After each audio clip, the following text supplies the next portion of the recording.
Hello guys, welcome to the channel. आज हम class 11 का एनसीईआरटी का chapter number 8 mechanical property of a solid का एक्सरसाइज नंबर 8.1 करने जा रहे हैं। Let read the question.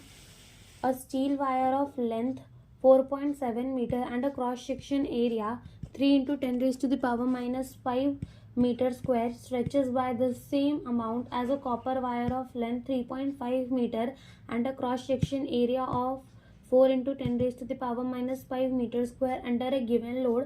What is the ratio of the Young modulus of the steel to that of a copper?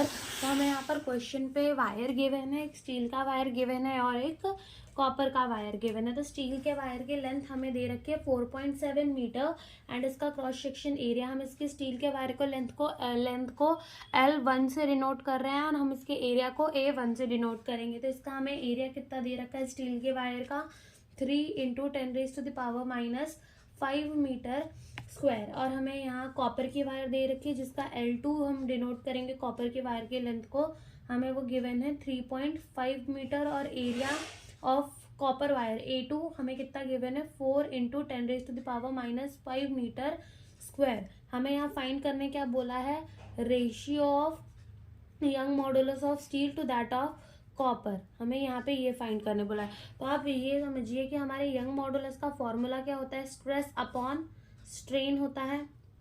Yes तो stress हमारा क्या होता है, force upon area, and strain हमारा क्या होता है, इलॉन्गेशन वाला लेंथ यानी कि डेल्टा एल बाय एल।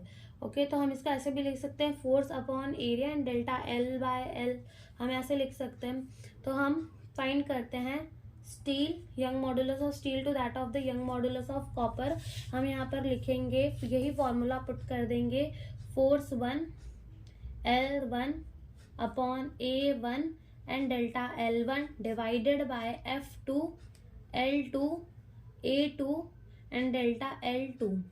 तो आप यहाँ पे एक चीज नोटिस करिए कि हमें यहाँ क्वेश्चन पे ही बोल रखा है कि हमने जो यहाँ पर वेट लिया है वो दोनों ही सेम है, यानी कि F1 एंड F2 अपना क्या है, सेम है। ये हमें गिवन है क्वेश्चन पर कि हमारा जो फोर्स है दोनों में हमने जो वेट लगा रखा है वो सेम है, एंड जो इसकी इलॉन्गेशन हो रही है that is the delta L1 is equals to delta L2, यानी कि दोनों में इलॉन्गेशन भी कैसी हो रही है, दोनों में इलॉन्गेशन भी सेम हो रही है। तो यहाँ से हम फोर्स 1 एंड फोर्स 2 को कट कर सकते हैं and delta L1 and delta L2 को हम कट कर सकते हैं।